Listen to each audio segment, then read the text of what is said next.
हालांकि इस बात को मैं मानता नहीं, लेकिन खबर यही है कि इजिप्ट जंग के लिए तैयार हो रहा है। इजिप्ट इजराइल से टकराव के लिए तैयार हो रहा है। फिर बोल रहा हूँ, मैं ऐसा मानता नहीं, लेकिन एज अ जर्नलिस्ट मुझे ये खबर बतानी पड़ेगी जो जैसी आ रही है। हजरात, खबर ये है कि इजराइल पूरी कोशिश कर रहा है कि गाज़ा के लोगों को इजिप्ट यानी मिस्र के इलाके सनाई में भेज दे, बसा दे, और इजिप्ट मना कर रहा है कि भाई पॉसिबल ही नहीं, हम नहीं लेंगे। साथ ही $250 बिलियन का ऑफर खुद अमेरिका ने इजिप्ट को दिया है। $250 बिलियन देंगे, आप गाज़ा के लोग ले लो, लेकिन इजिप्ट ने मना कर दिया। अब खबर यह है कि इजराइल ज़बरदस्ती गाज़ा के लोगों को निकालकर इजिप्ट ठूस सकता है, जिसके लिए अब इजिप्ट ने तैयारी कर ली है। और कहा जा रहा है कि इजिप्ट इजराइल के साथ टकराव कर सकता है और मिलिट्री कॉन्फ्लिक्ट हो सकता है, मिलिट्री एक्शन ले सकता है। जी हाँ, यही खबर है।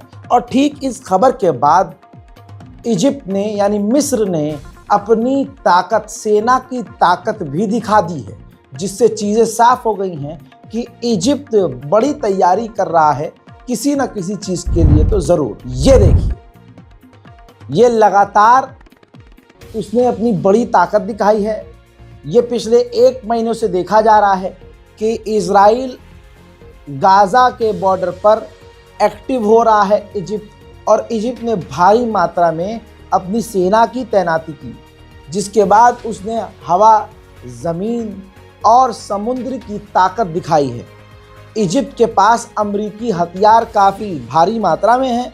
हालांकि फिर बोलूँगा, मुझे यकीन नहीं है कि इजिप्ट इजराइल के खिलाफ कोई कदम उठाएगा, लेकिन कुछ तो रेड लाइन इसकी भी होगी, जिसको क्रॉस करने के बाद शायद ये इजराइल से टकरा भी जाए। ठीक इसी तरह से जॉर्डन के विदेश मंत्री ने भी कहा था कि अगर अमेरिका और इजराइल ज़बरदस्ती गाज़ा के लोगों को जॉर्डन भेजने की कोशिश करते हैं तो हम इसको डिक्लेरेशन ऑफ वार मानेंगे, यानी ऐलान जंग मानेंगे। एक बात क्लियर हो गई है कि यही दोनों जो इजराइल और अमेरिका का पेशाब पी रहे थे और उसकी गुलामी कर रहे थे, आज वही अमेरिका और इजराइल इनके मुंह पर चढ़कर थूक रहे हैं और इन्हें मजबूरी में अब टकराने के लिए खड़ा होना पड़ रहा है। इसीलिए कहते हैं, एक से बढ़कर एक जलील अमेरिका इजराइल, ऐसा कोई सगा नहीं जिन्हें अमेरिका इजराइल ने ठगा नहीं। वही मेरे दोस्तों, ये गाज़ा की सरजमीन का वीडियो है। खबर ये कंफर्म की जा रही है इस वीडियो के आधार पर कि गाज़ा के अंदर हमास बड़ी मात्रा में और नए मेंबर्स को शामिल कर रहा है, यानी गाज़ा के अंदर हमास दोबारा से मजबूत हो रहा है। इसके बाद दोस्तों, तुर्की के राष्ट्रपति रजब तैयब एर्दोगान ने भी क्लियर कट सामने आकर डोनाल्ड ट्रंप के प्लान को रिजेक्ट कर दिया। कहा कि गाज़ा के लोगों को गाज़ा से निकालकर कहीं और बसाना बेतुका है, ये बेमायने है, ये इतना भी ख़ास नहीं है कि हम इस पर ध्यान भी दें, क्योंकि ऐसा हो ही नहीं सकता है। हकीकत यह है कि नेतन्याहू से 2 कदम आगे तो ट्रंप चल रहा है। ट्रंप ने हालिया बयान में ये तक कहा था कि मेरा ये मानना है कि ये एक बड़ी गलती है कि गाज़ा के लोगों को, फिलिस्तीन के लोगों को वापस गाज़ा में जाने दिया जा रहा है। सुनिए। Yeah, I think that it's a big mistake to allow people, the Palestinians or the people living in Gaza, to go back yet another time. And we don't want Hamas going back. And think of it as a big real estate site.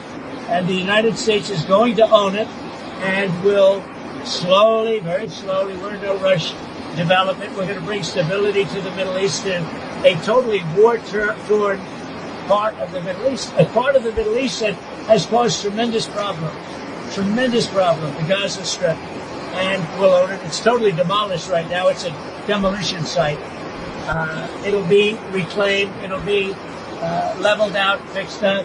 There won't be anybody. अब सब दूध का दूध, पानी का पानी है। अब ये देखिए, अमेरिका के ही अंदर जो यहूदी हैं, जो ठीक ठाक हैं, मतलब जो फिलिस्तीन के समर्थन में रहते हैं, उन्होंने इजराइल का, अपने ही मुल्क का झंडा जलाया है और विरोध किया है नेतन्याहू का, विरोध किया है उस प्लान का डोनाल्ड ट्रंप का जिस प्लान के अंतर्गत गाजा के लोगों को गाजा से निकालना है। अमेरिका में सुपर बाउल फिनाले नाम का एक फंक्शन होता है, ये तस्वीर देखिए, प्रोग्राम होता है। इस दौरान सूडान और फिलिस्तीन का झंडा लहरा दिया गया, जिसके बाद जिसने झंडा लहराया था उसको गिरफ्तार कर लिया गया है। एक लंबे समय के बाद गज्जा के अंदर, तस्वीरों में दिखाना चाहूंगा, गज्जा के अंदर वाटर टैंक पहुंचना शुरू हो गए हैं।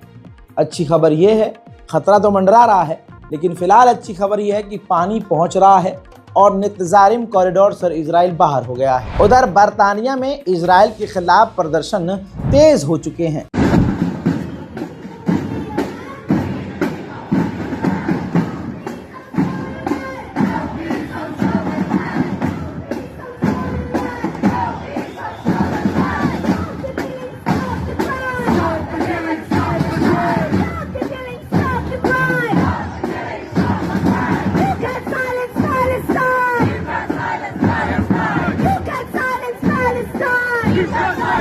वहीं अब जहां इजराइल के लोगों को पता चल चुका है कि हमारा ही प्रधानमंत्री अमेरिका जाकर अब यहां वापस आकर डील को खत्म करने की कोशिश कर रहा है, तो तमाम इजराइल के लोग सड़कों पर उतरकर ही अपने सरकार के खिलाफ प्रदर्शन कर रहे हैं।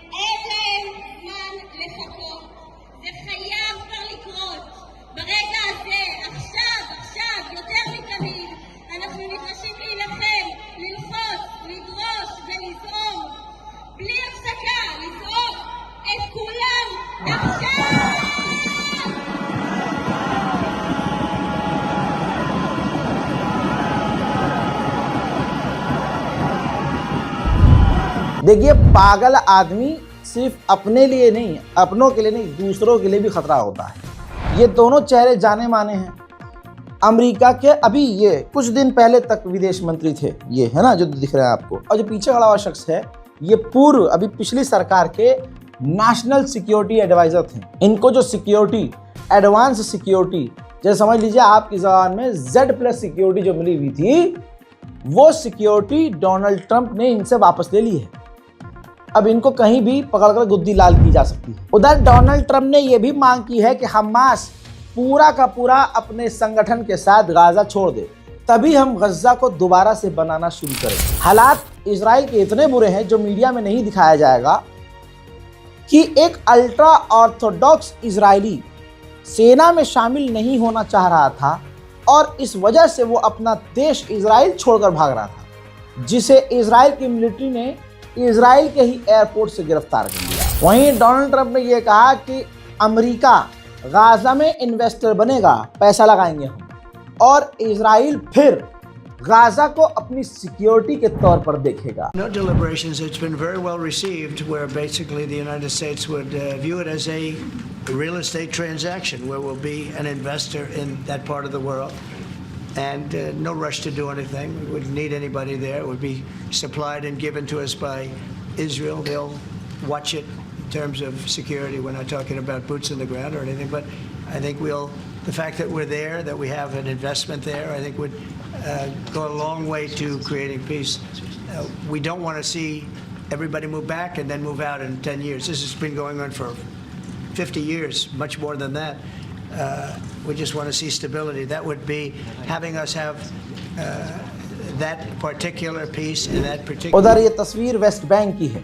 वेस्ट बैंक से दर्जनों फिलिस्तीनियों को एक बार फिर से इजराइल की सेना ने गिरफ्तार कर लिया है और जेल में ले जाकर ठूस दिया है। उधर हेल फायर मिसाइल के साथ $7.4 बिलियन के हथियार अप्रूव कर दिए हैं इजराइल को, जिसके बाद आप समझ सकते हैं कि इजराइल पूरी तरह से रीलोड हो चुका है हथियारों के साथ। अमेरिका के जिस होटल में नेतन्याहू रुके हुए थे, उसी होटल के अंदर तक फिलिस्तीनी प्रदर्शनकारी पहुंच गए थे।